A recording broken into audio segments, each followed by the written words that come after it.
Friends, this is Lokesh Katik. स्वागत है आपका हमारे चैनल EMCIQ में।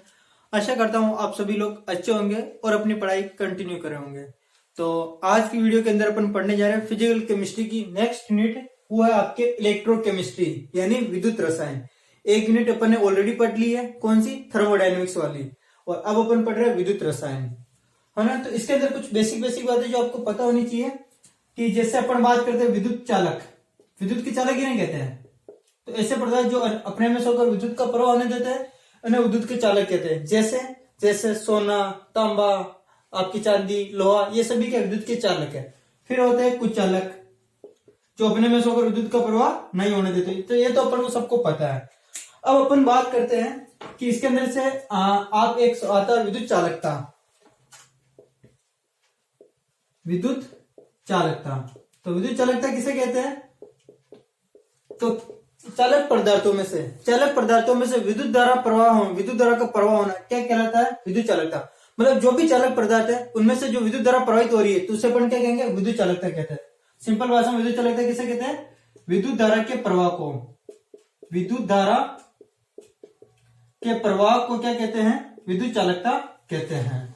ठीक है, विद्युत धारा के प्रवाह को विद्युत चालकता कहते हैं। अब ये जो विद्युत चालकता होती है ये दो प्रकार की होती है। विद्युत चालकता दो प्रकार से होती है, मतलब दो प्रकार से संपन्न हो सकती है।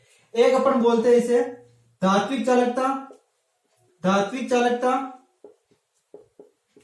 और धात्विक चालकता को एक और बोला जाता है इलेक्ट्रॉनिक चालकता। क्या बोला जाता है? इलेक्ट्रॉनिक चालकता। यहां से आपके सवाल आता है कि धात्विक चालकता और आयनिक चालकता में अंतर लिखिए। एक तो धात्विक चालकता को क्या बोला जाता है? इलेक्ट्रॉनिक चालकता। दूसरा आपको होती है आयनिक चालकता। कौन सी? आयनिक चालकता, या इसका एक और नाम होता है आपके विद्युत अपघटनी, विद्युत अपघटनी चालकता। ठीक है, ये दो प्रकार की चालकता होती है, धात्विक चालकता, इलेक्ट्रॉनिक चालकता, आयनिक चालकता, विद्युत अपघटनी चालकता। तो इनमें क्या होता है? आपके डिफरेंस पूछा जाता है कि इनमें अंतर क्या होता है। तो देखो, इनमें मैं आपको कुछ अंतर बता देता हूं। जो धात्विक चालकता होती है, धात्विक चालकता, इसका एक और नाम क्या है? इलेक्ट्रॉनिक चालकता। तो जो धात्विक चालक होते हैं उनमें विद्युत धारा का प्रवाह किनके कारण होता है? इलेक्ट्रॉनों के कारण होता है। मैं इनको आपको डिफरेंस के फॉर्म में बताता हूं तो आपको ज्यादा याद रहेगा।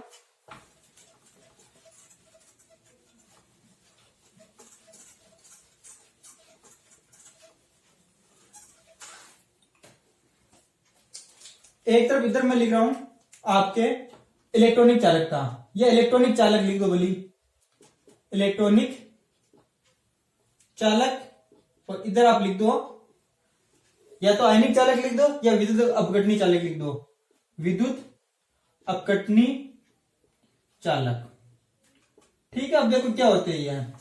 तो इलेक्ट्रॉनिक चालक क्या होते हैं? तो ऐसे पदार्थ जिनमें विद्युत धारा का प्रवाह किनके कारण होता है? इलेक्ट्रॉनों के कारण होता है। किनके कारण होता है विद्युत धारा का प्रवाह? इलेक्ट्रॉनों के कारण होता है। इलेक्ट्रॉन के कारण क्या होता है? विद्युत धारा का प्रवाह, तो उन्हें इलेक्ट्रॉनिक चालक कहते हैं। विद्युत अपघटनी चालक एक और नाम क्या? आयनिक चालकता। तो इनमें विद्युत धारा का प्रवाह किनके कारण होगा? आयनों के कारण होगा। किनके कारण? आयनों के कारण विद्युत धारा का प्रवाह, आयनों के कारण विद्युत धारा का प्रवाह, विद्युत धारा प्रवाह। ठीक है, और देखो इलेक्ट्रॉनिक चालकता में किसके कारण? इलेक्ट्रॉन के कारण। आपको पता होना चाहिए इलेक्ट्रॉन गति कैसे करते हैं। इलेक्ट्रॉन हमेशा ऋणात्मक सिरे से धनात्मक सिरे की ओर गति करते हैं। इलेक्ट्रॉन किधर गति करते हैं? ऋणावेशित सिरे से, मतलब नेगेटिव से पॉजिटिव की ओर, ऋणात्मक सिरे से धनात्मक सिरे की ओर गति करते हैं। नेगेटिव से पॉजिटिव की ओर कौन करते हैं? इलेक्ट्रॉन गति करते हैं। और जो आयन होते हैं, आयन कौन से गति करते हैं? आयन कैसे गति करते हैं? तो आयन विपरीत इलेक्ट्रोड की ओर गति करते हैं। मतलब आयन कितने प्रकार के होते हैं? धनायन और ऋणायन। हाँ, दो प्रकार के, एक धनायन होता है, एक ऋणायन होता है। तो जो धनायन होता है ये है ना, किसके अंदर जाता है? धनायन आपके एनोड पर जाता है। नहीं, धनायन, जैसे आप इसको पहले इसे समझ लो, विद्युत अपघटनी चालक कैसे होता है। तो एक आपके सेल होता है जिसके अंदर ये आपके एक इलेक्ट्रोड लगा होता है, एक इलेक्ट्रोड ये, ठीक है। और इसके अंदर विद्युत अपघट्य भरा रहता है। क्या भरा रहता है? विद्युत अपघट्य। तो एक एक जो इलेक्ट्रोड होता है वो पॉजिटिव होता है, एक इलेक्ट्रोड क्या होता है आपके नेगेटिव होता है। ठीक है, तो अब देखो जैसे मान लो कि ये आपका जो विद्युत अपघट्य है वो उसके अंदर है आपके HCl। क्या है? HCl। HCl किसके अंदर टूटेगा? H+ के अंदर टूटेगा और Cl- के अंदर टूटेगा। तो जो ये आयन होता है ना, ये आयन ये विपरीत इलेक्ट्रोड की ओर गति करते हैं। जैसे प्लस वाला आयन किधर जाएगा? प्लस वाला जाएगा माइनस की ओर। ये जो H+ है वो किधर गति करेंगे? माइनस वाले की ओर। और जो ये माइनस वाले हैं वो किधर गति करेंगे? जो माइनस वाले हैं वो किधर गति करेंगे? प्लस की ओर गति करेंगे। ठीक है, इसके अंदर जो आपके प्लस है, प्लस कौन होता है? एनोड। और माइनस होता है, इसको अपन कैथोड बोलते हैं। ठीक है, प्लस वाले को एनोड और माइनस वाले को कैथोड बोलते हैं, ये ध्यान रखना। तो इसमें आयन किधर गति करेंगे? आयन गति करते हैं प्लस से, मतलब विपरीत अवस्थित इलेक्ट्रोड की ओर गति करेंगे। प्लस वाले माइनस इलेक्ट्रोड की तरफ जाएंगे और माइनस वाले इलेक्ट्रॉन प्लस वाले इलेक्ट्रोड की तरफ जाएंगे। तीसरा है आपके कि इनके अंदर जब विद्युत धारा का मतलब इलेक्ट्रॉन के विद्युत धारा का प्रवाह होता है तो इनमें क्या होता है? पदार्थ में कोई परिवर्तन नहीं होता है। पदार्थ में कोई परिवर्तन नहीं होता है, कोई परिवर्तन नहीं होता है। मतलब जैसे देखो आपकी जो इलेक्ट्रिसिटी है कॉपर के कारण, इसके अंदर आपके आपकी जो इलेक्ट्रिसिटी प्रवाहित हो रही है घरों के अंदर वो कॉपर के तारों में हो रही है। तो कॉपर के अंदर भी किसके कारण हो रही है? इलेक्ट्रॉनों के प्रवाह के कारण। तो देखो उसके अंदर अगर इलेक्ट्रॉन प्रवाह हो रहा है तो कॉपर के तार में कोई फर्क पड़ रहा है? कुछ फर्क नहीं पड़ता है। मतलब कॉपर में जो पदार्थ है उसके अंदर कोई परिवर्तन नहीं होता है। लेकिन विद्युत अवगुण चालक के अंदर क्या होता है? पदार्थ का अपघटन हो जाता है। जो अपन विद्युत अपघट्य लेते हैं उसका क्या हो जाता है? अपघटन हो जाता है। अभी ये वाली अपघटन कैसे होता है मैं एक और बार आपको बता दूंगा। क्या होता है? जैसे देखो H+ किधर जा रहे हैं? माइनस की ओर जा रहे हैं और Cl- प्लस की ओर आ रहे हैं। तो इनमें से ये जो विद्युत अपघट्य होता है उनको वो क्या होता है? कम होने लग जाते हैं, क्योंकि वो किस पर जमा होता है? एनोड और कैथोड पर। और चौथा होता है इंपॉर्टेंट, चौथा जो इलेक्ट्रॉनिक चालक है अगर इनका ताप बढ़ जाता है, क्या बढ़ जाता है? ताप बढ़ जाता है। इलेक्ट्रॉनिक चालक का ताप बढ़ जाता है तो इनकी चालकता कम हो जाती है। चालकता क्या हो जाती है? कम हो जाती है, मतलब इनके चालकता में कमी आ जाती है। ऐसा क्यों होता है? क्योंकि जब ताप बढ़ता है, इलेक्ट्रॉनिक चालकों में ताप बढ़ता है तो जो इलेक्ट्रॉन गति कर रहे हैं उनकी गति प्रभावित होती है। और जब उनकी गति प्रभावित होती है तो उनकी चालकता में क्या हो जाती है? कम हो जाती है। और इनमें विद्युत अवगुणी चालक में क्या होता है? जब ताप बढ़ता है, ध्यान रखना, जब विद्युत अवगुणी चालकों में ताप बढ़ता है तो जो ये घटक है जैसे H+ Cl- इनका विभाजन और तेजी से होता है, ये और जल्दी टूटते हैं। और जब ये जल्दी टूटते हैं तो इनकी चालकता में क्या होती है? वृद्धि होती है। इनकी चालकता में क्या होती है? वृद्धि होती है। देखो कैसे है, जैसे आपकी सिंपल अगर मैं आपको समझो कि आपके पास में ये एक विलयन है जिसके NaCl का विद्युत अपघट्य है। NaCl पदार्थ है ना, ये NaCl। अब मान लो आप इसे गर्म कर रहे हो जो ठोस अवस्था में, अब ये क्या करेगा? ये लिक्विड के अंदर घुलेकर क्या होगा? टूटने लगेगा, जल्दी जल्दी अपने आयनों में टूटेगा, Na+ और Cl- में टूटेगा। जितना ज्यादा आप ताप दोगे ये आयन उतने जल्दी टूटेंगे, मतलब उतने ज्यादा आपके Na+ बनेंगे और Cl- बनेंगे। ठीक है, और ये जितने ज्यादा बढ़ेंगे इलेक्ट्रोड की ओर उतने जाएंगे और विद्युत धारा का प्रभाव भी क्या होगा? उतना ही होगा। तो मेन रूप से आपको तो केवल 4 पॉइंट ध्यान रखना है, ये 4 पॉइंट ध्यान रखना है। ये पूछा जा सकता है आपके एग्जाम के अंदर। इलेक्ट्रॉनिक चालक क्या होते हैं? जिनमें इलेक्ट्रॉनिक कारण विद्युत धारा प्रवाह होती है। इलेक्ट्रॉन किधर गति करते हैं? ऋणावेश से धनावेश की ओर। पदार्थ में कोई परिवर्तन नहीं होता है, ताप रहने पर चालकता कम हो जाती है। और इधर इनके पॉइंट आप ये ध्यान कर लेना। ठीक है, देखो अब अपन करते हैं विद्युत अपघटन की क्रियाविधि। मतलब जो अपन आयनिक चालक बात करें उनके अंदर कैसे क्या होता है, विद्युत धारा का प्रवाह कैसे क्या होता है ना। तो विद्युत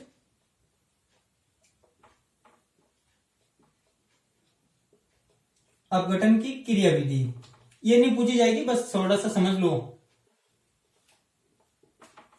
कि क्रियाविधि कैसे होता है। तो देखो विद्युत अपघटन के अंदर क्या होता है कि जो विद्युत ऊर्जा होती है ना, जो विद्युत ऊर्जा होती है उसको कौन सी ऊर्जा मतलब जाता है? केमिकल ऊर्जा यानी रासायनिक ऊर्जा मतलब जाता है। पहला पॉइंट तो आप ये ध्यान रखना कि विद्युत अपघटन की प्रक्रिया क्या होगा? विद्युत ऊर्जा को रासायनिक ऊर्जा में बदला जाएगा। इसके अंदर आपके क्या होता है? इस तरह का एक पात्र होता है, ये एक पात्र होता है जिसके अंदर 2 इलेक्ट्रोड लगे रहते हैं, जिसके अंदर आपके ये 2 इलेक्ट्रोड लगे रहते हैं। एक इलेक्ट्रोड पॉजिटिव वाला होता है, एक इलेक्ट्रोड नेगेटिव वाला होता है। जो पॉजिटिव वाला होता है उसे एनोड बोलते हैं और जो नेगेटिव वाला होता है उसे कैथोड बोलते हैं। क्या बोलते हैं? कैथोड बोलते हैं। और ये फिर आगे बैटरी से जुड़े रहते हैं, ये प्लस और ये माइनस आगे बैटरी से जुड़े रहते हैं। ठीक है, और इनके अंदर क्या भरा रहता है? विद्युत अपघट्य भरा रहता है इसके अंदर। विद्युत अपघट्य का मतलब होता है जिसका अपघटन करना है, जैसे NaCl हो गया, HCl हो गया, कैल्शियम क्लोराइड हो गया, ये सभी क्या है, विद्युत अपघट्य है। तो अब देखो इसके अंदर क्या होता है कि मान लो ये आपने जो विद्युत अपघट्य भर रखा है वो किसका है, NaCl का है। किसका है, NaCl का आपने विद्युत अपघट्य भर रखा है। तो अब क्या होगा कि जैसे ये विद्युत अपघट्य है, यहाँ पर बैटरी लगी हुई, बैटरी से अपन इसमें ऊर्जा प्रवाहित करेंगे, तो इलेक्ट्रोडों के अंदर क्या होगा, ये जो विद्युत अपघट्य है ये अपने आयनों में टूटेगा। इलेक्ट्रोडों से इसमें धारा आएगी और ये क्या करेगा, NaCl अपने आयनों में टूटेगा। किसमें टूटेगा, Na+ में और Cl- में टूटेगा। तो क्या होता है, जो ये आयन है ये विपरीत इलेक्ट्रोडों की ओर गति करते हैं। ये जो आयन बने हैं Na+, सोडियम आयन बोलते हैं, इसको बोलते हैं क्लोराइड बोलते हैं, ये किधर गति करेंगे, इनके विपरीत इलेक्ट्रोडों की ओर। जैसे प्लस वाला किधर गति करेगा, माइनस की ओर, और माइनस वाला किधर गति करेगा, प्लस की ओर गति करेगा। तो जैसे सोडियम के ऊपर प्लस चार्ज है तो ये किधर गति करेगा, प्लस वाला किधर जाएगा, माइनस के पास में, तो ये किधर जाएगा, कैथोड की ओर जाएगा। सोडियम किधर जाएगा, कैथोड की ओर, और क्लोरीन के ऊपर माइनस चार्ज है तो ये किधर जाएगा, प्लस की ओर, मतलब एनोड की ओर जाएगा। मतलब सोडियम किधर जाएगा, कैथोड, और क्लोरीन किधर जाएगा, एनोड पर जाएगा।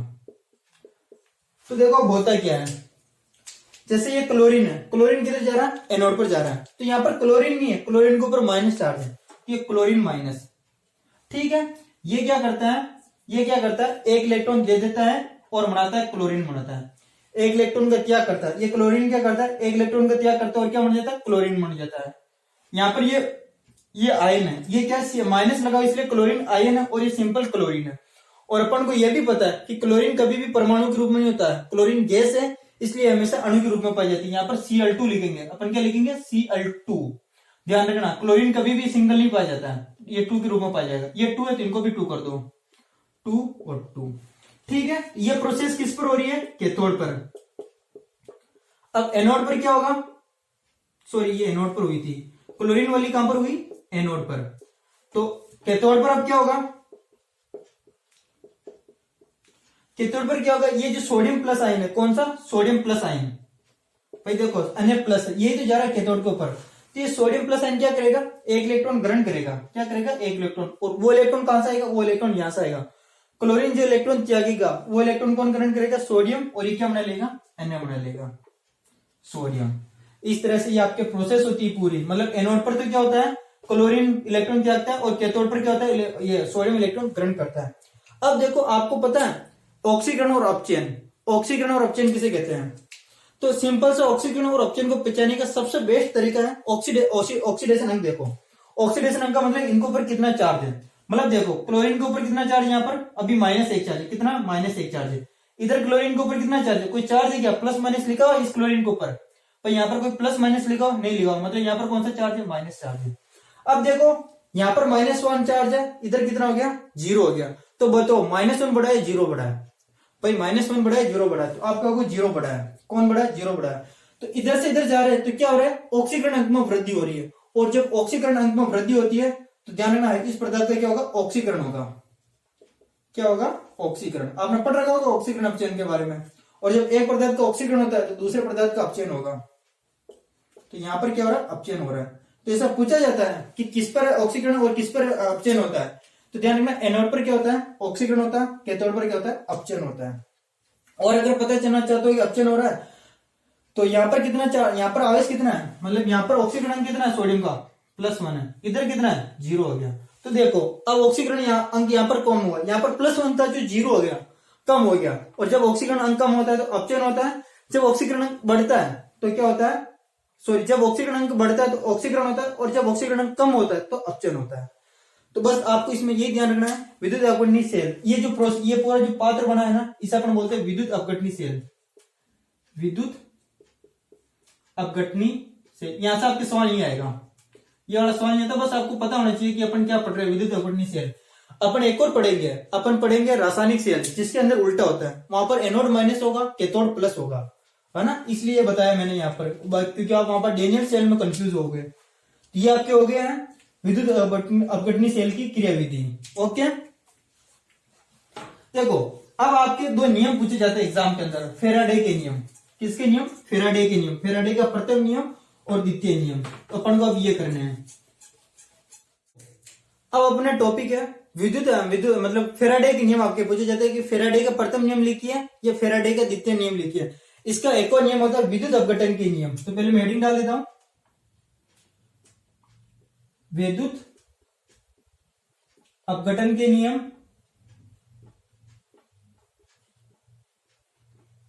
विद्युत अपघटन के नियम या फेराडे के नियम।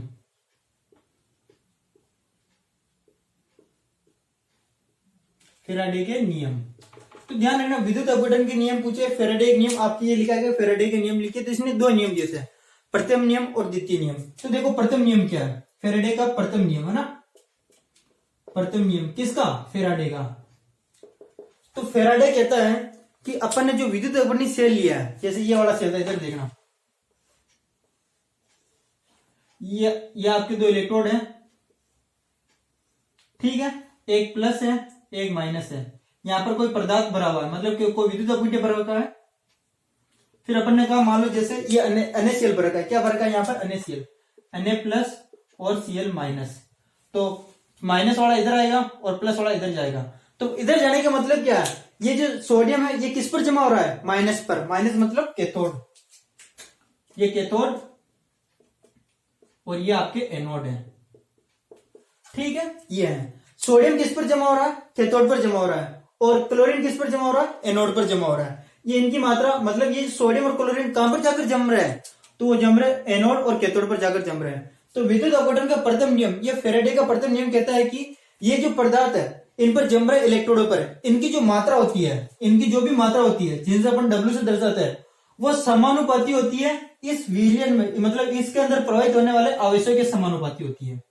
सुनना वापिस सुनना, फेराडे का प्रथम नियम कहता है कि विद्युत अपघटनी सेल में इलेक्ट्रोडों पर, ये इलेक्ट्रोडों पर जमने वाली पदार्थ की मात्रा जिसे W से दर्शाते हैं, वो समानुपाती होती है इसमें प्रवाहित होने वाले आवेशों के।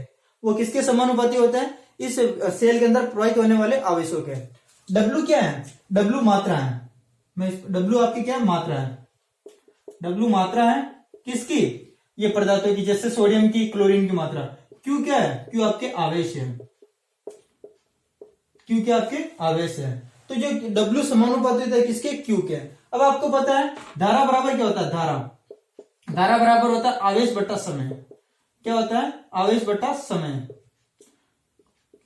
धारा को किसे दर्शाते हैं, I से, आवेश को किसे दर्शाते हैं, Q से, समय को किसे दर्शाते हैं, T से। तो यहां से Q बराबर क्या हो जाएगा, Q देखो, Q बराबर क्या हो जाएगा, IT। भाई ये क्रॉस बना हो जाएगा, इधर IT आ जाएगा। तो मैं यहाँ पर W बराबर, W प्रोपोर्शनल टू क्या लिख सकता हूँ, IT लिख सकता हूँ, ठीक है, IT। अब देखो जब इस समानुपाती चिन्ह को हटाते हैं, भाई इस समानुपाती चिन्ह को हटाते हैं तो एक नियतांक आता है ZIT। जब इस समानुपाती चिन्ह को हटाते हैं तो एक नियतांक आता है Z। इस Z को अपन बोलते हैं विद्युत रासायनिक तुल्यांक। क्या बोलते हैं इसे, विद्युत रासायनिक तुल्यांक। क्या बोला जाता है इसे, विद्युत रासायनिक तुल्यांक बोला जाता है, ठीक है। और जो Z है ना, Z का मान होता है, Z का सूत्र होता है, Z बराबर होता है E/F। Z बराबर क्या होता है, E/F। ये आपको ध्यान रखना पड़ेगा, Z बराबर क्या होता है, E/F होता है। यहां पर और बता दूं, E क्या है, E आपके तुल्यांकी चालकता है, सॉरी तुल्यांकी भार। E क्या आपके तुल्यांकी भार है, और F क्या आपके, F आपके फेराडे नियतांक है। क्या है, फेराडे नियतांक। और आपको यह भी पता होना चाहिए कि फेराडे नियतांक का मान कितना होता है। फेराडे नियतांक का जो मान होता है ना, Z=E/, ये जो F है ना, इसका मान होता है 96,500। कितना, 96,500। ये मान याद होना चाहिए आपको। देखो पहले तो क्या होता था, आपके न्यूमेरिकल आते थे, लेकिन अब न्यूमेरिकल्स नहीं आते हैं, इसलिए आप क्या ये वैल्यू याद कर लेना। बाकी तो ये वैल्यू कहां पर ज्यादा काम आती है, न्यूमेरिकल्स में, ठीक है। तो Z बराबर E/96,500, ये मान मैं यहां पर रख देता हूं W के अंदर। तो आपके सूत्र क्या बनेगा, W बराबर Z की जगह क्या लिखेंगे, E/96,500, E/96,500 यानी 96,500 इंटू IT, ये ऊपर IT। तो ये आपके सूत्र हो गया W बराबर EIT/96,500। अगर क्या होता है, न्यूमेरिकल आ जाता है आपके कि मान लो कि किसी पदार्थ के इलेक्ट्रोडों पर निक्षेपित होने वाले पदार्थ की मात्रा इतनी है, इसमें इतनी धारा प्रवाहित हो रही है, तो इसका तुल्यांकी भार ज्ञात करो, समय ज्ञात करो, कुछ भी पूछा जा सकता है न्यूमेरिकल के अंदर। ये आपको वैल्यू पता होनी चाहिए। W क्या है, पदार्थ की मात्रा है, E क्या है, तुल्यांकी भार है, I क्या है, प्रवाहित होने वाली धारा है, T क्या है, समय है। इनमें से आपको ये मतलब दो वैल्यू, तीन वैल्यू दे देंगे और एक वैल्यू पूछेंगे। अच्छा, यहाँ पर एक और चीज है, यहाँ पर आपके ई को अपन क्या बोलते हैं, तुल्यांकी भार बोलते हैं। इसे कैसे ज्ञात किया जाता है तुल्यांकी भार को? तो देखो, तुल्यांकी भार में नया कुछ नहीं है।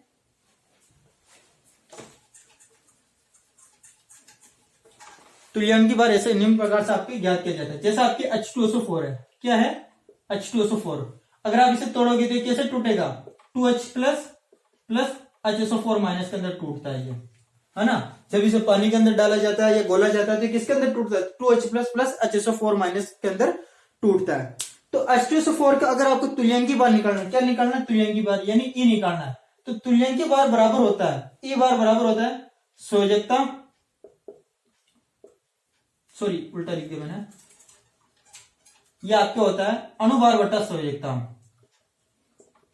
अणुभार बट्टा हाइड्रोजन की संयोजकता, या इसके लिए हाइड्रोजन की संयोजकता है ना, इसके लिए हाइड्रोजन की संयोजकता, इस वाले के लिए हाइड्रोजन की संयोजकता, और बाकी जो भी H प्लस होगा ना उनकी उसकी हाइड्रोजन की संयोजकता लिखेंगे। धनायन वालों की अपन क्या लिखेंगे, संयोजकता लिखेंगे। तो देखो इसका अणुभार इसका कितना, हाइड्रोजन का 2, सल्फर का कितना होता है 32, ऑक्सीजन का 1 का 16 होता है, 4 का कितना होगा 48, नहीं 4 का कितना होगा 64 होगा, 4 का 64, तो ये आपके टोटल कितने हो गए, 4 4 8 और 9 98। और हाइड्रोजन की संयोजकता कितनी होती है, 1 होती है भाई। 98 कैसा है, तो ये इनकी अणुभार ही है, हाइड्रोजन का 2, सल्फर का 32 होता है और ऑक्सीजन का 1 का 16 होता है, तो यहाँ पर 4 इसलिए 64 लिखा है। और यहाँ पर हाइड्रोजन की संयोजकता कितनी होगी, हाइड्रोजन की संयोजकता 1 होती है, कितनी 1 होती है, लेकिन यहाँ पर हाइड्रोजन कितने 2 है, तो अपन को इसमें 2 का भाग देना पड़ेगा, तो ये आपका आएंगे 49। तो H2SO4 का तुल्यांकी भार कैसा आएगा, 49 आएगा। तो आपको इसमें टेंशन लेने की बिल्कुल भी जरूरत नहीं, न्यूमेरिकल्स नहीं आता, मैंने तो आपको एक्स्ट्रा बता दिया ये वाली चीज, ठीक है। तो W बराबर क्या होता है, EIT/9500। परिभाषा पूछ ले तो परिभाषा क्या लिखोगे कि किसी विद्युत अवगुणी सेल में इलेक्ट्रोडों पर निक्षेपित होने वाली पदार्थ की मात्रा, इलेक्ट्रोडों पर निक्षेपित होने वाली पदार्थ की मात्रा उसमें प्रवाहित होने वाले आवेशों के समानुपाती होती है, और फिर इस तरह से आपको प्रोसेस करना है। और वैसे इसको मैंने आपको एकदम सही तरीके से लिख रखा है नोट्स में, चेक कर लेना। द्वितीय नियम देखो, ये इनमें से आपके सवाल में फिक्स है, एक गेट नंबर की परिभाषा आ सकती है, 3 नंबर में दोनों पूछे जा सकते हैं, कुछ भी आ सकता है। तो फैराडे का नियम आपको आना चाहिए। फैराडे का द्वितीय नियम कहता है कि अब आप क्या करो, विद्युत अवगुणी सेल के 2 से 2 ले लो या 2 से ज्यादा ले लो। और देखो इस तरह से, मैं इसको पहले मना कर ही बताता हूं आपको। पिछली वाले के अंदर अपने क्या किया था, एक विद्युत अपघटनी सेल लिया था, एक विद्युत अपघटनी सेल लिया था, अब कितना ले रहे, 2 ले रहे हैं, ठीक है। ये आपके 2 विद्युत अपघटनी सेल, तो ये इसका इलेक्ट्रोड है, ये दोनों इसके इलेक्ट्रोड है, ये दो इसके इलेक्ट्रोड है, ठीक है। इनको क्या करो, आप श्रेणी क्रम में जोड़ दो, श्रेणी क्रम में मतलब एक सीध में जोड़ दो। जैसे ये प्लस वाला है, ये प्लस वाला, ये माइनस वाला, ये माइनस वाला, तो प्लस प्लस वाले को जोड़ दो और माइनस माइनस वाले को जोड़ दो, इस तरह से प्लस प्लस वाले को जोड़ दो और माइनस माइनस वाले को जोड़ दो। और अब क्या करो, आप इनके अंदर कौन सा भी विद्युत अपघट्य भर दो। मान लो आपने इसके अंदर NaCl भरा, इसके अंदर NaCl भरा, इसके अंदर आपने HCl भर दिया, आगे और भी ले लो, उसके अंदर भी आप कुछ भी भर दो। अब ये नियम क्या कहता है कि ये नियम कहता है कि 2 या 2 से अधिक विद्युत अपघटनी सेल में भिन्न भिन्न विद्युत अपघट्य भरने पर, भिन्न भिन्न विद्युत अपघट्य भरने पर, मतलब एक में NaCl भर दिया, एक में HCl भर दिया, भरने पर इलेक्ट्रोडों पर निक्षेपित होने वाली पदार्थों की मात्रा, इलेक्ट्रोडों पर निक्षेपित होने वाली पदार्थ की जो मात्रा होती है W, वो समानुपाती होती है उनके रासायनिक, उनके तुल्यांकी भार के, तुल्यांकी भार को अपन किससे दर्शाते हैं, तुल्यांकी भार को ई से दर्शाते हैं, किससे दर्शाते हैं, ई से दर्शाते हैं, तुल्यांकी भार को किससे दर्शाते हैं, ई से दर्शाते हैं। लेकिन एक कंडीशन होती है कि यहाँ पर जब ये करते हैं तो आपको 2 चीजें क्या करनी पड़ेगी, एक तो समय और एक विद्युत धारा, समय और विद्युत धारा क्या रखना पड़ेगा, सेम रखना पड़ेगा। एक बार वापस पूरी परिभाषा सुनना, समझ में आ जाएगी, है ना। भिन्न भिन्न विद्युत अपघटनी सेलों में, भिन्न भिन्न विद्युत अपघटनी सेलों में, मतलब 2 ले लो अपघटनी सेल, या 3 ले लो, भिन्न भिन्न विद्युत अपघटनी सेलों में समान विद्युत धारा, सुनना, समान विद्युत धारा समान समय के लिए प्रवाहित की जाए तो इलेक्ट्रोडों पर निक्षेपित होने वाली पदार्थ की मात्रा उनके तुल्यांकी भार के समानुपाती होती है, आगे फैराडे का द्वितीय नियम समझ में, वापिस सुनना। भिन्न भिन्न विद्युत अपघटनी सेलों पर, भिन्न भिन्न विद्युत अपघटनी सेलों में, भिन्न भिन्न विद्युत अपघटनी सेलों में समान विद्युत धारा समान मात्रा में प्रवाहित करने पर, समान विद्युत धारा समान समय में प्रवाहित करने पर इलेक्ट्रोडों पर निक्षेपित होने वाली पदार्थ की मात्रा W उनके तुल्यांकी भार E के समानुपाती होती है। इसे अपन क्या कहते हैं, फैराडे का द्वितीय नियम कहते हैं। तो जो फैराडे पर मतलब इलेक्ट्रोडों पर निक्षेपित होने वाली पदार्थ की मात्रा किसके समानुपाती होगी, उनके तुल्यांकी भार के। ये मात्रा है और E क्या है, तुल्यांकी भार है, तुल्यांकी भार।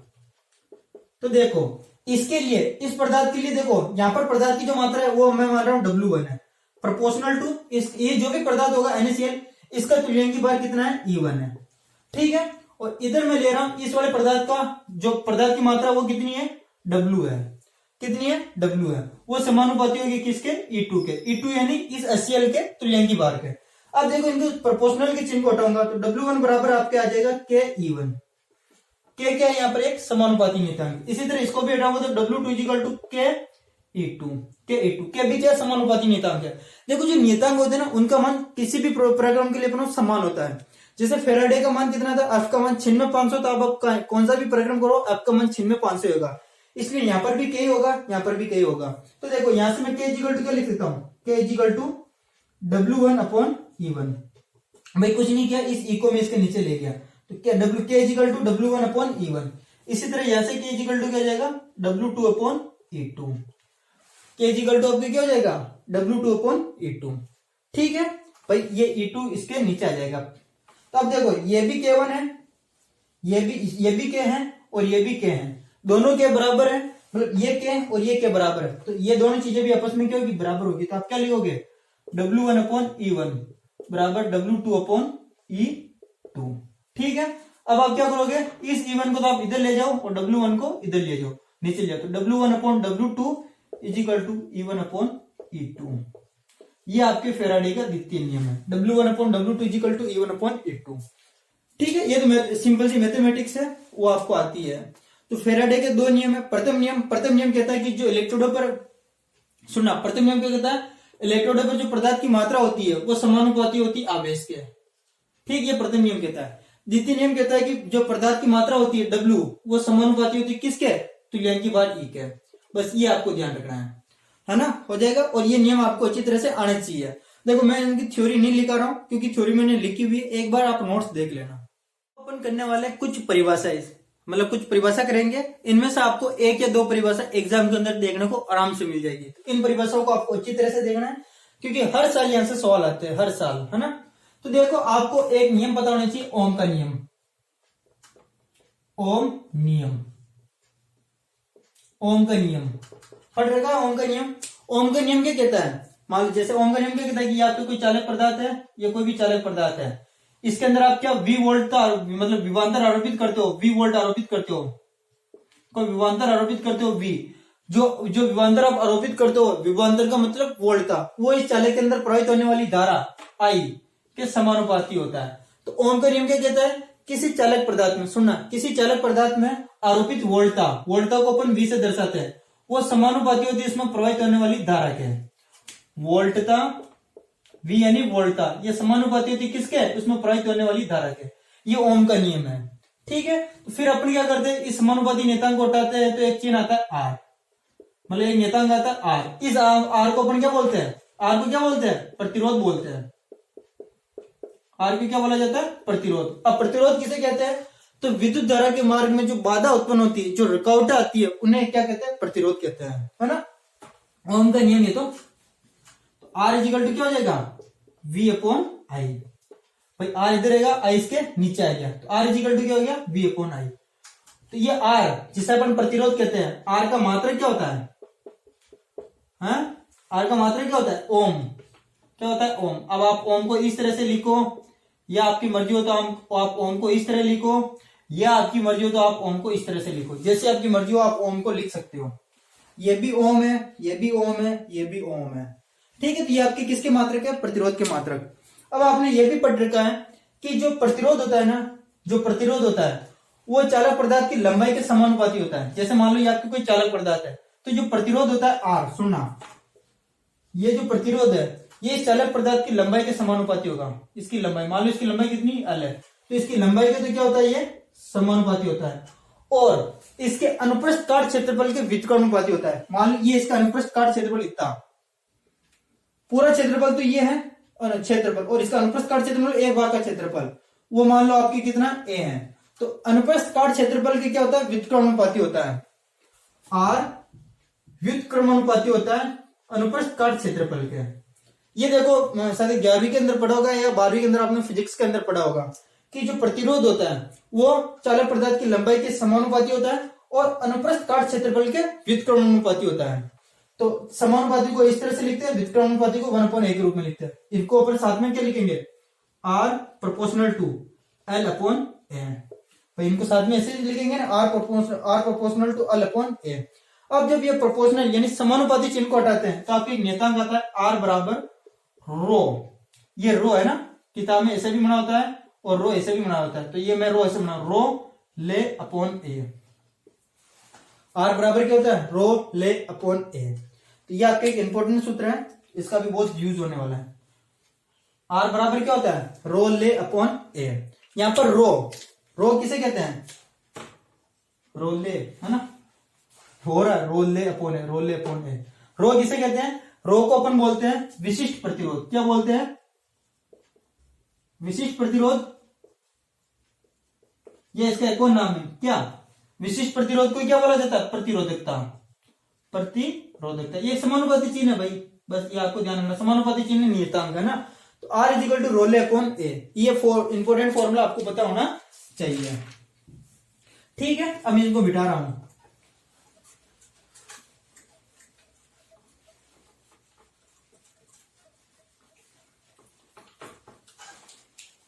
तो देखो फर्स्ट फॉर्मूला आपकी क्या आया, R इजिकल टू रो ले अपॉन ए। ठीक, ये आया।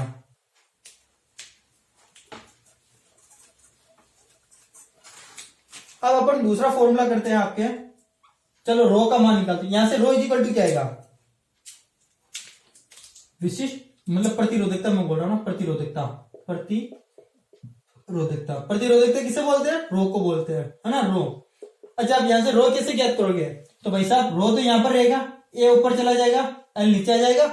भाई ए तो इससे गुना हो जाएगा और ये एल है वो नीचे आ जाएगा, तो क्या होगा, R A अपॉन एल। कुछ नहीं किया, रो एज इट इज था, एल को नीचे भेज दिया, ए को इधर भेज दिया। अब इसका मात्रक बताओ, रो का मात्रक बताओ फटाफट। मात्रक कैसे निकालोगे, तो मात्रक कैसे निकालते हैं, देखो R यानी प्रतिरोध का मात्रक क्या होता है, ओम। ये मैं लिख रहा हूं ओम, इनटू क्षेत्रफल का मात्रक क्या होता है, मीटर स्क्वायर। क्या होता है, मीटर स्क्वायर।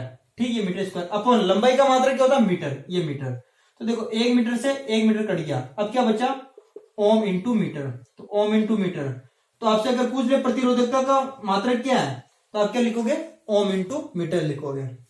तीसरा अपन करते हैं आपके चालकता।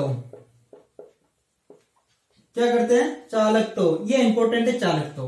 ठीक है, चालकता को दर्शाया जाता है या तो C से दर्शाओ या G से दर्शाओ, आपकी जैसी मर्जी हो आप दर्शा सकते हो। चालकता को किससे दर्शाया जाता है, चालकता को दर्शाया जाता है आपके C से या G से। चालकता को आपको किससे दर्शाया जाता है, C से या G से दर्शाया जाता है। ठीक है, तो देखो चालकता किसे कहते हैं, तो सिंपल सा चालकता का मतलब है प्रतिरोध के व्युत्क्रम को। प्रतिरोध के व्युत्क्रम को क्या कहते हैं, चालकता कहते हैं। मैं शॉर्ट परिभाषा लिख रहा हूं, प्रतिरोध के व्युत्क्रम को क्या कहते हैं, चालकता कहते हैं। इसको इंग्लिश में कंडक्टेंस बोलते हैं, है ना। प्रतिरोध के व्युत्क्रम को क्या बोलते हैं, चालकता बोलते हैं। तो देखो चालकता को किससे दर्शाता है, C से। किसके व्युत्क्रम को, प्रतिरोध के। प्रतिरोध यह तो था प्रतिरोध, और प्रतिरोध का अगर व्युत्क्रम बताना तो आप क्या लिखोगे, 1/R लिखोगे। क्या लिखोगे, 1/R। तो C इक्वल टू क्या होगा आपके, 1/R। C इक्वल टू क्या होगा, 1/R। ठीक है, तो ये हो गया आपके चालकत्व। इन परिभाषा पूछी जाती है, चालकत्व किसे कहते हैं, तो प्रतिरोध के व्युत्क्रम को चालकत्व कहते हैं। इसे C से या G से दर्शाते हैं और C बराबर 1/R। अब इसका मात्रक बढ़ दो फटाफट। तो देखो देखने से मात्रक पता चल रहा है, कैसे पता चल रहा है, ये R है, R का मात्रक क्या होता है, R यानी प्रतिरोध का मात्रक ओम होता है, तो ये आपकी क्या हो जाएगा, मात्रक 1/ओम। क्या हो जाएगा 1/ओम। और इसे क्या लिखा जाता है 1/ओम को, ओम यूनिवर्स। मतलब जो चीज नीचे हो इसे ऊपर भेज दो तो क्या जाएगा, माइनस में चला जाएगा, माइनस यूनिवर्स, तो इसे बोलते हैं ओम यूनिवर्स। तो चालकत्व का मात्रा क्या है, ओम यूनिवर्स आ गया। ठीक है, फिर अब अपन करते हैं ठीक है, चालकत्व हो गया। चालकत्व के बाद में अपन करेंगे चालकता। नेक्स्ट अपने है चालकता।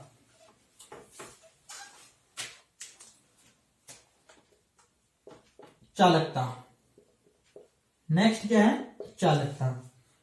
ठीक है, चालकता। तो चालकता किसे कहते हैं, विशिष्ट प्रतिरोध के व्युत्क्रम को चालकता कहते हैं।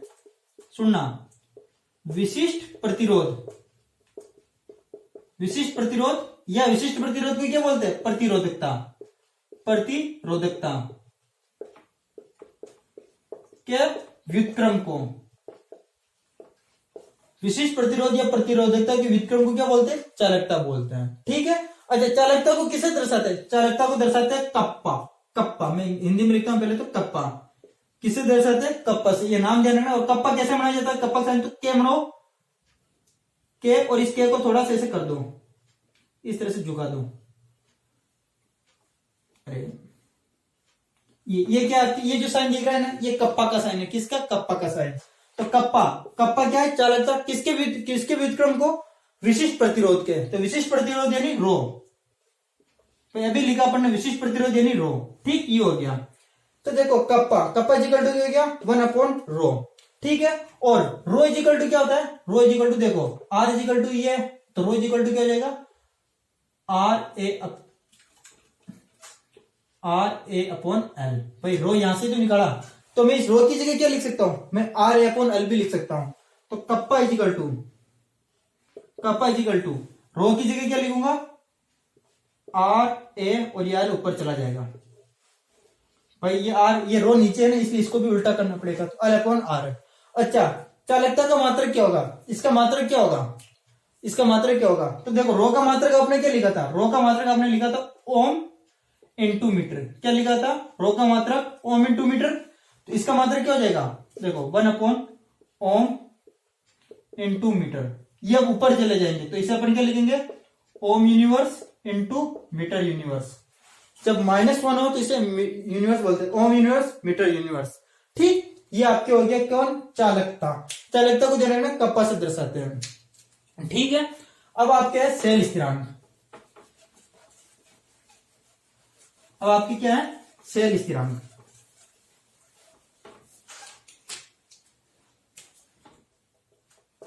सेल स्थिरांक। ठीक है, सेल स्थिरांक। सेल स्थिरांक को दर्शाया जाता है G स्टार से। किससे, G स्टार से। सेल स्थिरांक को किससे दर्शाया जाता है, G स्टार से दर्शाया जाता है। अच्छा, G किसको दर्शा रहा था, चालकताओं को, और G स्टार किसको दर्शा रहा है, सेल स्थिरांक को। इसकी परिभाषा क्या लिखोगे, सुनना, सेल स्थिरांक वह मान है, सेल स्थिरांक वह मान है जिसको यदि, सेल स्थिरांक वह मान है जिसको यदि चालकताओं से गुणा करा दिया जाए। सेल स्थिरांक वह मान है जिसको यदि चालकताओं से गुणा करा दिया जाए। किससे, चालकताओं से गुणा करा दिया जाए तो चालकता का मान प्राप्त होता है। समझ में नहीं आया सर, अभी आ जाएगा। सेल स्थिरांक वह मान है जिसको यदि चालकताओं से गुणा करा दो, मतलब सेल स्थिरांक और चालकताओं को गुणा करा दो तो क्या प्राप्त हो जाएगा, आपको चालकता प्राप्त हो जाएगा। यह बात आपको ध्यान रखनी है। मतलब G स्टार क्या होता है, G स्टार इजिकल टू आपको होता है चालकता अपॉन, ये चालकत्व की तरह जाएगा, नीचे आ जाएगा, ये आपके चालकत्व। तो सेल स्थिरांक की आप एक और परिभाषा क्या बना सकते हो, चालकता तथा चालकत्व के अनुपात को, चालकता तथा चालकत्व के अनुपात को क्या बोला जाता है, सेल स्थिरांक बोला जाता है। अब देखो सेल स्थिरांक कैसे निकालोगे। चालकता क्या होती है भाई, चालकता क्या होती है, कप्पा, और चालकता क्या होता है, C। अब इनके मान फटाफट बताओ। कप्पा इजिकल टू अपन ने क्या लिखा था, कप्पा का मान क्या लिखा था, कप्पा इजिकल टू भाई 1/रो लिखा था। ठीक है, और 1 रो को अपन क्या लिख सकते हैं, 1/रो को अपन लिखेंगे L/R है। देखो फटाफट देखो, ये लिखा था। ठीक है, और C इजिकल टू क्या होता है, 1/R होता है।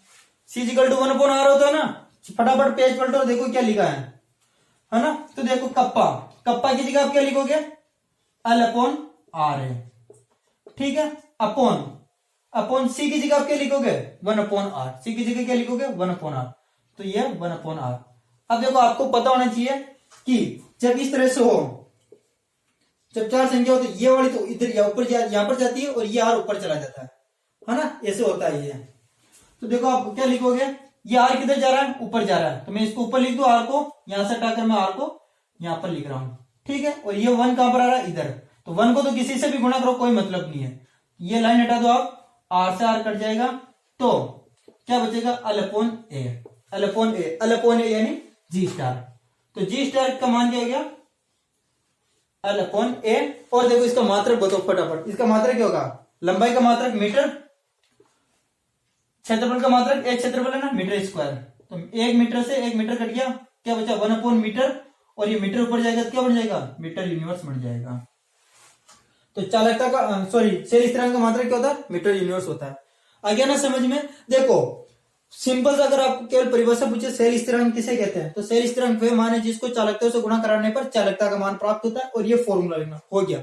लेकिन आपके सवाल क्या आता है, आपके सवाल आता है कि सेल स्थिरांक और चालकता में क्या संबंध होता है, सेल स्थिरांक चालकता में क्या संबंध होता है, तो फिर आपको ये पूरा प्रोसेस करना पड़ेगा, कप्पा अपॉन सी ये सब लिखना पड़ेगा, तब जाकर ये आपको नंबर मिलेंगे आपको इसके। आपके ऐसा आता है कि किस प्रकार सेल स्थिरांक को ज्ञात किया जाता है, तो ये पूरा करना है, ये पूरा आपको करना पड़ेगा, ठीक है। ये हो गया, देखो इससे ये परिभाषा पूछी जाती है। अब अपन पढ़ेंगे दो परिभाषा और आपके, मोलर चालकता, एक होती है आपकी मोलर चालकता और एक होती है तुल्यांकी चालकता। तो पहले पढ़ते हैं मोलर चालकता।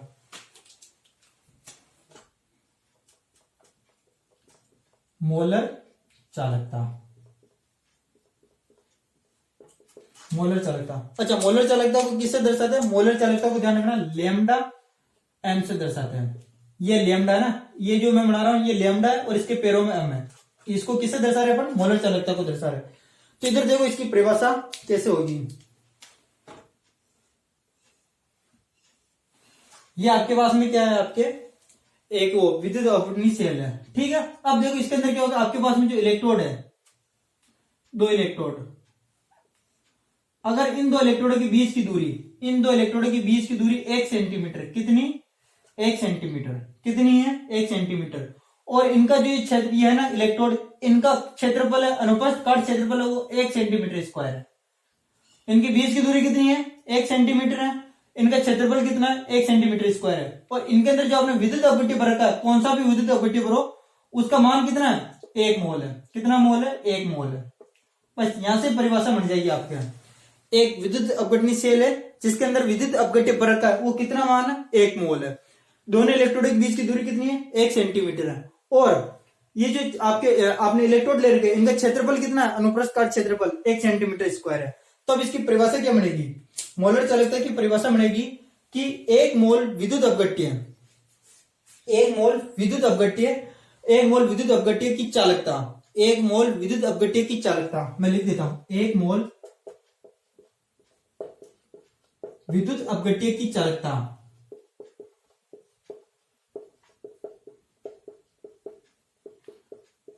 1 मोल विद्युत अपघट्य की चालकता कोष्टक में लिखना, जहां इलेक्ट्रोडों के बीच की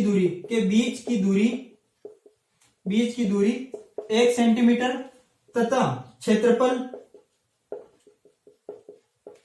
1 सेंटीमीटर स्क्वायर हो। वापिस कोष्टक बंद कर दो, 1 मोल विद्युत अपघट्य की चालकता कोष्टक में लिखना, को मोलर चालकता कहते हैं, को मोलर चालकता कहते हैं, मोलर चालकता कहते हैं। मतलब मोलर चालकता के अंदर क्या हो गया, आपको एक कंडीशन दे दी कि आप जो विद्युत अपघट्य लोगे वो कितना लेना है आपको 1 मोल लेना है, ठीक है, उसकी जो मात्रा होगी आपको 1 मोल ही लेनी है ना। दूसरी कंडीशन क्या दे दी कि जो इलेक्ट्रोड है उनके बीच की दूरी कितनी होनी चाहिए 1 सेंटीमीटर होनी चाहिए। तीसरी क्या दे दी कि जो ये इलेक्ट्रोड है उनका मतलब क्षेत्रफल कितना होना चाहिए 1 सेंटीमीटर स्क्वायर होना चाहिए। जब ये 3 कंडीशन फुलफिल होती है तब जो चालकता निकलती है उसे मोलर चालकता कहते हैं। कोई प्रॉब्लम, मोलर चालकता किसे कहते हैं, तो 1 मोल विद्युत अपघट्य की चालकता, 1 मोल विद्युत अपघट्य की चालकता जिसमें इलेक्ट्रोडों के बीच की दूरी 1 सेंटीमीटर हो, उनका क्षेत्रफल 1 सेंटीमीटर स्क्वायर हो, को क्या कहते हैं मोलर चालकता कहते हैं। ठीक है, इसकी परिभाषा हो गई। है वो को वही चालकता ही है, लेकिन कंडीशन दे दी इसलिए आपको इसको क्या करना पड़ेगा, इसे बताना पड़ेगा। अब देखो अपन निकालते हैं मोलर चालकता को लैम्डा एम से दर्शाते हैं, ये परिभाषा हो गई। अब आपके सवाल आता है कि मोलर चालकता और चालकता में संबंध, मोलर चालकता और चालकता में संबंध। तो देखो कैसे निकालते हैं मोलर चालकता और चालकता में संबंध। तो मोलर चालकता को दर्शाते हैं लैम्डा एम से, किससे, लैम्डा एम से। तो मोलर चालकता और चालकता में संबंध होता है kappa into V M L. क्या होता है देखो, मोलर चालकता एक तरह से आप इसे मोलर चालकता का सूत्र भी बोल सकते हो, lambda M equal to kappa into V M L. Kappa क्या होता है, कप्पा चालकता होता है ना, अपन ने भी पढ़ा, इसे कप्पा से दर्शाते हैं चालकता, ठीक है। तो lambda equal to kappa into V M L. अब देखो ये lambda M, kappa equal to क्या होता है, विशिष्ट प्रतिरोध के व्युत्क्रम को क्या बोलते हैं, कप्पा बोलते हैं। तो इसका मान कितना होगा, कप्पा का मान एल अपॉन आर है, चेक कर लो, ये होगा, है ना, कप्पा का मान कितना था, एल अपॉन आर है। और ये आपके वीएमएल, वीएमएल मतलब ये क्या है, वी क्या है, यहाँ पर आयतन है। लैम्डा तो क्या है, मोलर चालकता है, कप्पा क्या है, चालकता है, और वीएमएल क्या है, आयतन है। एमएल के अंदर आयतन, लीटर में नहीं है, एमएल के अंदर है, ठीक है। अब देखो आपने 11th क्लास के अंदर एक चीज पढ़ी होगी, मोलरता, मोलरता जिसे अपन कैपिटल एम से दर्शाते हैं। मोलरता क्या होती है, मोलरता आपकी होती है विलय के मोल, विलय के मोल अपॉन विलियन का आयतन, विलियन का आयतन लीटर में, आयतन लीटर में। ये किसकी परिभाषा है, मोलरता की। अब आप परिभाषा बोलते हो ना कि 1 लीटर विलियन में उपस्थित विलय के मोलों को मोलरता कहते हैं, इसे एम से दर्शाते हैं। तो मोलरता क्योंकि विलय के मोल अपॉन विलियन का आयतन। अब देखो अपन किसकी बात कर रहे हैं, अपन किसकी बात कर रहे हैं, मोलर चालकता की। मोलर चालकता के अंदर पहली लाइन अपन ने लिखी 1 मोल, मतलब मोल कितना दे रखा है अपन को, 1 मोल दे रखा है। तो मैं यहाँ पर कितना लिखूंगा, विलय के कितने मोल है, 1 मोल है, अपॉन विलियन का आयतन। ये आयतन को मैं वी से दर्शा रहा हूं, और किसके अंदर, ये लीटर के अंदर, किसके अंदर है, लीटर के अंदर है। अब अपन यहाँ पर किसके अंदर बात करें, मिलीलीटर के अंदर। तो अपन क्या करेंगे, इसमें 1000 का भाग दे देंगे। क्या करेंगे, इसमें 1000 का भाग देंगे, मतलब इसको यहां से गुणा करा दो। लीटर को मिलीलीटर में चेंज करोगे तो क्या होगा, 1 अपॉन वी एम एल, और इसको किससे गुणा करा दो, 100 से गुणा करा दो। किससे गुणा करा दो, 100 से। मतलब इस लीटर के अंदर आप 100 का 1000 का भाग दोगे तो 1000 ऊपर चले जाएंगे, है ना। एम इक्वल टू क्या होगा, 1 upon V M L into 100। तो यहाँ पर क्या करोगे, 1000 का भाग दोगे ना, लीटर को मिलीलीटर मतलब, और ये ऊपर चला जाएगा आपके फिर। तो एम इक्वल टू क्या है आपके, M equal to 1 into 100 upon V M L. यहां से वी एम एल को मैं इधर भेज रहा हूं, वी एम एल इधर आया, और एम किधर चला गया, नीचे चला गया। मैं इसको ऐसे लिख सकता हूं, 1000 अपॉन एम। तो V M L equal to 1000 upon M, ये अपन लिख सकते हैं। तो ये चीज मैं यहां पर लिख रहा हूं। तो lambda M equal to L upon R A into V M L की जगह क्या लिखूंगा मैं, 1000 अपॉन एम। एम यानी मोलरता, है ना। तो ये हो गया। तो ये आपकी किसका सूत्र है, सूत्र बोलो, मोलर चालकता का सूत्र है। मोलर चालकता का मोलरता में संबंध है, मोलर चालकता का ये क्या है, चालकता है, ये अल्पन आ रहा है क्या, चालकता कप्पा, उसमें संबंध है। तो ये आपको करना है। ये मैंने क्यों करा है, तो अभी इससे रिलेटेड अपन एक न्यूमेरिकल करने वाले हैं। पहले मैं तुल्यांकी चालकता बता दूं, फिर एक न्यूमेरिकल वो कराऊंगा मैं आपको, ठीक है। और इसका मात्रक, इसका जो मात्रक होता है वो होता है आपके ओम यूनिवर्स सेंटीमीटर स्क्वायर मोल यूनिवर्स। ये आपको याद करना है, मोल यूनिवर्स। इसका मात्रक क्या, मोलर चालकता का, ओम यूनिवर्स सेंटीमीटर स्क्वायर और मोल यूनिवर्स। तो ये आपको होगी मोलर चालकता। सेम की सेम आपके है तुल्यांकी चालकता। कौन सी चालकता, तुल्यांकी चालकता। अभी फटाफट समझ में आ जाएगी आपको।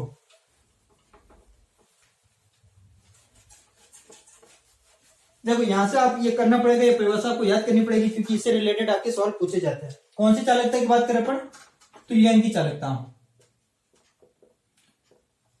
तुल्यांकी चालकता, तुल्यांकी चालकता को लैम्डा इक्यू से दर्शाते हैं, किससे, इक्यू, इक्विवेलेंट, इक्विवेलेंट यानी तुल्यांकी होता है ना, इक्यू, इक्यू। तो देखो क्या होता है, सेम वो की वही परिभाषा है, बस आपको 1 मोल हटा देना है। जो मोलर चालकता की परिभाषा लिखी उसमें से आप 1 मोल को हटा दो, और 1 मोल की जगह आप लिखो 1 ग्राम तुल्यांक, 1 ग्राम तुल्यांक। देखो 1 मोल को हटा दो, उसकी जगह आपने क्या लिख दिया, 1 ग्राम तुल्यांक लिख दिया। अब परिभाषा वापस पढ़ो, 1 ग्राम तुल्यांक की चालकता, 1 ग्राम तुल्यांक की चालकता जिसमें इलेक्ट्रोडों के बीच की दूरी 1 सेंटीमीटर, उनका अनुप्रस्थ क्षेत्रफल 1 सेंटीमीटर स्क्वायर हो की चालकता को अपन क्या बोलते हैं? तुल्यांक की चालकता बोलते हैं। 1 ग्राम तुल्यांक की, 1 ग्राम तुल्यांक की चालकता, फिर आप क्या लिखोगे? जिसमें इलेक्ट्रोडों के बीच की दूरी 1 सेंटीमीटर हो, उनका अनुप्रस्थ क्षेत्रफल 1 सेंटीमीटर स्क्वायर हो की चालकता को अपन क्या बोलते हैं? तुल्यांक की चालकता बोलते हैं। इसे इक्यू से दर्शाता है। तो वो की वही परिभाषा बनी, बस ध्यान क्या रखना था आपको? मोल की जगह क्या लिखना था? 1 ग्राम तुल्यांक लिखना था। ठीक, ये हो गया।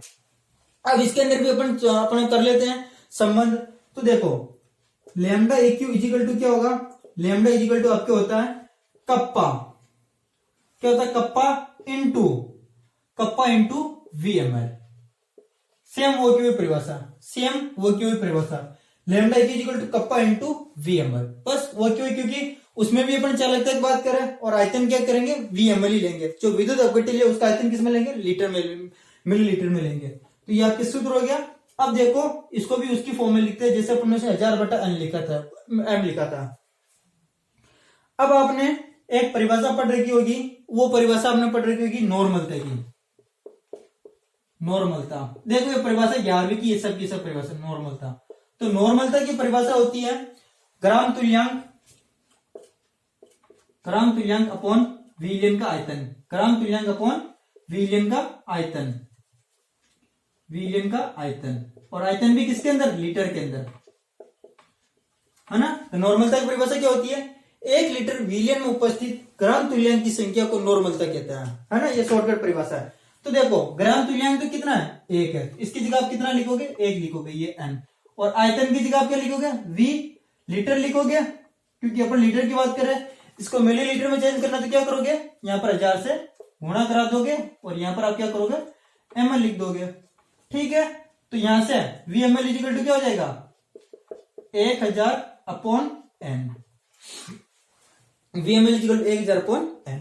बस ये मान यहां पर लिख दो। तो lambda eq equal to kappa into 1000/n। ये आपके क्या हो गया? संबंध हो गया। किसमें? तुल्यांक की चालकता और कप्पा के अंदर, कप्पा यानी चालकता के अंदर आपके संबंध हो गया। तो अब आपके एग्जाम के अंदर जो अपने 5-6 जो भी परिभाषा की है उनमें से 2 परिभाषा आपको देखने को मिल जाएगी। क्वेश्चंस आपके जैसे ये लिखे आएगा ना तुल्यांक की चालकता, तो तुल्यांक की चालकता पर लिखा आएगा और साथ में लिखा आएगा कि तुल्यांक की चालकता का चालकता से संबंध लिखे, चालकता यानी कप्पा से। तो फिर आपको ये करना पड़ेगा। और आप आगे ये भी कर सकते हो कि lambda eq equal to kappa को क्या लिखोगे? L/Rn into 1000/n। आप इसको ये भी लिख सकते हो। तो ये हो गया आपके तुल्यांक की चालकता में संबंध। तो आपके जो न्यूमेरिकल आए हैं उन परिभाषाओं से, वो एक न्यूमेरिकल है और ये 3 बार एक आपके एग्जाम में पूछा हुआ है, 3 बार एग्जाम के अंदर आया। तो इंपॉर्टेंट है, क्या बताए इस बार ही आ जाओ आपके। वैसे 2019 के अंदर इसको पूछा हुआ है ना। तो किसी विद्युत अपघट्य के 0.01 m यानी मोलरता, कैपिटल में लिखा मोलरता कि जलीय विलयन की मोलर चालकता क्या होगी? मतलब आपको क्या निकालना? मोलर चालकता निकालना। यदि कमरे के ताप पर उसका प्रतिरोध आपको 210 ओम दे रखा है और सेल स्थिरांक का मान 0.88 सेंटीमीटर दे रखा है, सेंटीमीटर यूनिवर्स दे रखा है। मतलब क्या पूछा है? मोलर चालकता पूछी है। ठीक है, क्या क्या दे रखा है आपको? एक तो मोलरता का मान दे रखा है, ओम मतलब प्रतिरोध का मान दे रखा है और स्थिरांक दे रखा है। तो चलो लिखो पहले जो दे रखा है। जो आंसर में आप क्या लिखोगे? आपको दे रखी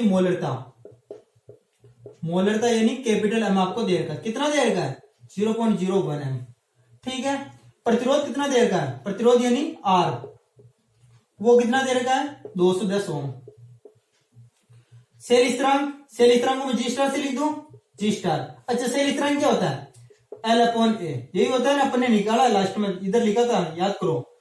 ठीक है, और इसका मान कितना दे रखा है? 0.88 सेंटीमीटर यूनिवर्स। क्या याद करना आपको? मोलर चालकता। अब आपको पता है मोलर चालकता लैम्डा m इक्वल टू क्या होती है? मोलर चालकता कप्पा इंटू अपन ने लिखा था 1000/VML, सॉरी m लिखा था, VML नहीं, यहां पर m लिखा था। क्या लिखा था? m लिखा था। Kappa into 1000/m। तो देखो कप्पा क्या होती है? चालकता क्या होती है? L/Ra। ये सूत्र अपन कब से लिखते आ रहे हैं? 1000/m। ठीक है, तो देखो जो जो वैल्यू आपको दे रही उसका मान लिख दो। इधर देखो, इधर देखना, L/A L अपॉन ए, जिसको अपन बोलते हैं सेल स्थिरांक, इसका मान कितना देगा 0.88। मतलब इसकी जगह मैं क्या लिखूंगा 0.88, ये 0.88 अपॉन आर का मान आपको कितना देगा 210, ये 210 इंटू ऊपर कितना 1000, ये 1000 अपॉन एम का मान कितना है 0.01। बस अब कुछ नहीं करना, ये लैम्डा एम का मान आपके आ जाएगा, इसको सोल्व करना है। तो अभी तो मैंने इसको वैसे सोल्व कर रखा है, तो लैम्डा एम का जो आपके मान आएगा वो आएगा 419 ओम यूनिवर्स सेंटीमीटर स्क्वायर और मोल यूनिवर्स, इसकी इकाई भी साथ में लिखनी है। ये तो मैंने सोल्व कर रखा है 419 ओम यूनिवर्स सेंटीमीटर स्क्वायर मोल यूनिवर्स। अगर आपके पास में कोई बुक है तो उसके अंदर इसको ऐसे दे रखा होगा 0.0419, आपको कैसे दे रखा होगा 0.0419 ओम यूनिवर्स और मीटर स्क्वायर दे रखा होगा और मोल यूनिवर्स दे रखा। यहाँ पर सेंटीमीटर है, देखो सेंटीमीटर, और यहाँ पर क्या मीटर है।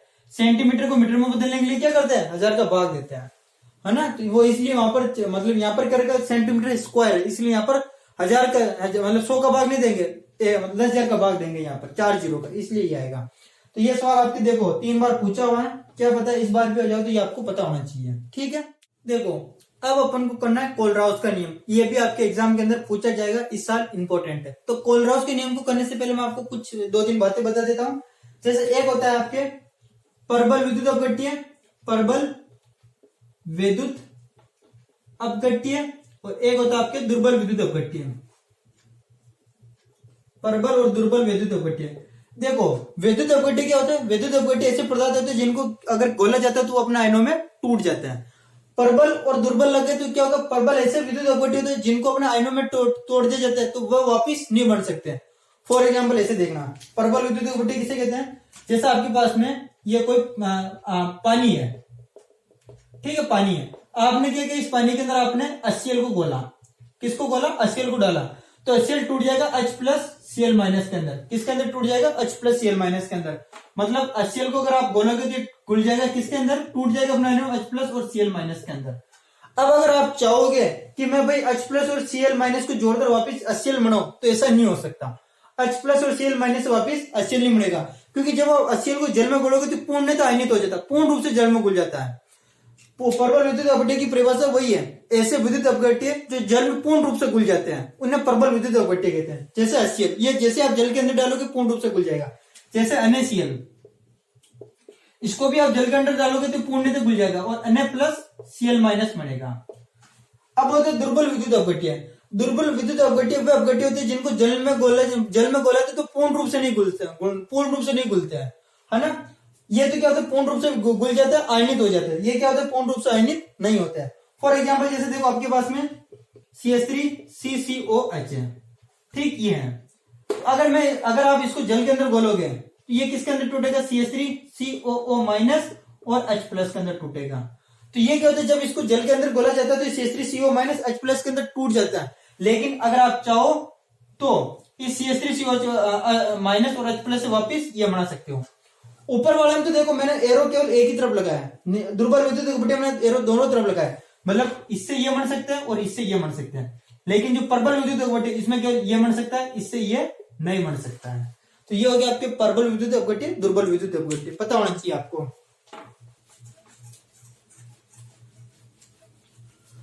फिर है आपके देखो एक होती है अनंत तनुता पर मोलर चालकता, अनंत तनुता पर मोलर चालकता, अनंत तनुता पर मोलर चालकता। मोलर चालकता तो अपन ने पढ़ ली क्या होती। अब अनंत तनुता मोलर चालकता देखते हैं वो क्या होती है। अनंत तनुता पर मोलर चालकता, या डायरेक्ट मोलर चालकता भी लिखा सकता, मोलर चालकता। कोलराउस का नियम आपके अभी लास्ट टॉपिक है, फिर कल पढ़ेंगे। तो देखो अनंत तनुता पर मोलर चालकता क्या होती है। अनंत तनुता का मतलब होता है, तनुता का मतलब क्या होता है, जो आपको विद्युत अपघट्य दे देगा उसका तनुकरण करना। तनुकरण का मतलब क्या होता है, जो भी आपको चीज दे रही है उसके अंदर उसको पानी में घोलना, डाइल्यूशन बोलते हैं। तनु करना, उसको पानी की मात्रा उसके अंदर घोलना। जो भी पदार्थ दे रखा है उसके अंदर पानी घोलना क्या कहलाता है, तनुकरण कहलाता है। ठीक है, तो तनुता का मतलब तो क्या, उसका तनुकरण करना। अब अनंत तनुता का मतलब क्या है, जो आपको विद्युत अपघट्य दे रखा है उसके अंदर उसको इतना तनु करो कि उसकी जो मोलर चालकता है वो उसको उच्चतम मान पर पड़ी जाए, उसकी जो मोलर चालकता है वो उसके उच्चतम मान पर चली जाए।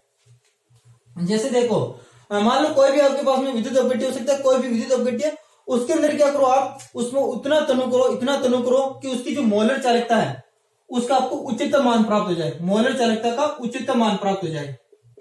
उच्चतम मान का मतलब मैक्सिमम वैल्यू इसकी, मैक्सिमम मोलर चालकता की मैक्सिमम वैल्यू प्राप्त हो। तो मोलर चालकता की जो मैक्सिमम वैल्यू प्राप्त होती है ना, उसे अपन कहते हैं अनंत अनुता पर मोलर चालकता। क्या कहते हैं? अनंत अनुता पर मोलर चालकता। देखो ये कैसे निकाल देता है। मान लो आपके पास में इतना सा, ये क्या आपके पास में 80 है, ये क्या है 80 है। अब इसके अंदर आप पानी घोलते जाओ, पानी घोलते जाओ, पानी घोलते जाओ, मतलब डालते जाओ पानी, इसका तनुकरण करते जाओ। तो यहाँ पर क्या होगा, मान लो ये गिलास के अंदर ये इतना सा आपके क्या था 80 था। अब आप इसके अंदर पानी घोलते जा रहे हो, घोलते जा रहे हो, घोलते जा रहे हो, मान लो गिलास भर गई, गिलास फुल भर गई। तो यहाँ पर एक चीज बढ़ी है, देखो ये क्या था, ये तो आपके 80 है ना, क्या है 80। इसकी मात्रा तो फिक्स है, मान लो ये 100 ग्राम है। कितना है? 100 ग्राम है। लेकिन इसके अंदर आप पहले पानी, अब आप पानी घोलते जा रहे हो, घोलते जा रहे हो, तो गिलास फुल भर गई। तो पहले जो आयतन बिल्कुल नहीं था, पहले भाई यहाँ पर केवल यही था, पहले केवल क्या था आपके, ये 80 था। लेकिन अब इसके अंदर आप पानी घोल रहे हो, तो यहाँ पर क्या हो रहा है, आयतन बढ़ रहा है, V बढ़ रहा है, आयतन क्या बढ़ रहा है, आयतन बढ़ रहा है, आयतन बढ़ रहा है। और पदार्थ की मात्रा 80, इसे अपन सांद्रता बोलते हैं। पदार्थ की मात्रा को क्या बोलते हैं? सांद्रता। वो तो क्या आपके कम है और आयतन क्या है? ज्यादा है। तो जब आयतन बहुत ज्यादा होता है, पदार्थ की मात्रा बहुत कम होती है, तो जो मोलर चालकता होती है उसे अपन कहते हैं अनंत अनुता पर मोलर चालकता। उसे क्या बोलते हैं? अनंत अनुता पर मोलर चालकता। तो सिंपल से अनंत अनुता पर मोलर चालकता का मतलब क्या है? जब आयतन तो क्या हो,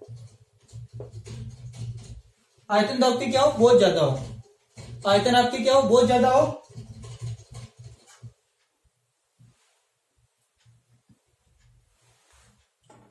आयतन आपकी क्या हो, बहुत ज्यादा हो, सांद्रता क्या हो आपके, बहुत कम हो, तो जो चालकता होगी, मोलर चालकता होगी, वो क्या होगी? अनंत अनुता पर मोलर चालकता होगी। तो जो चालकता होगी वो क्या होगी? मैक्सिमम होगी। और मैक्सिमम होगी, मोलर चालकता क्या होगी? मैक्सिमम होगी, मैक्सिमम होगी। और जब ये मैक्सिमम होती है तो इसे अपन इन्फिनिटी से दर्शाएंगे। किससे? इन्फिनिटी से। तो अनंत अनुता पर मोलर चालकता को कैसे दर्शाते हैं? लैम्डा एम मैक्सिमम से, सॉरी इन्फिनिटी से, लैम्डा एम इन्फिनिटी। जब भी इसे आपको इन्फिनिटी दिख जाए तो इसका मतलब है कि वो अनंत अनुता पर बात करा। कहां पर बात करा? अनंत अनुता पर बात करा है।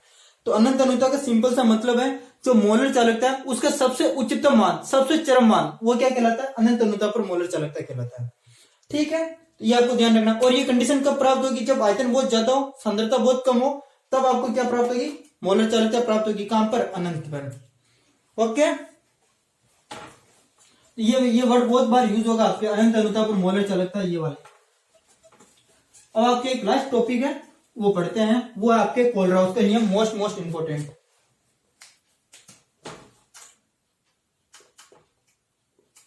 कोलराउस कैसे लिखते हैं? कोलराउस,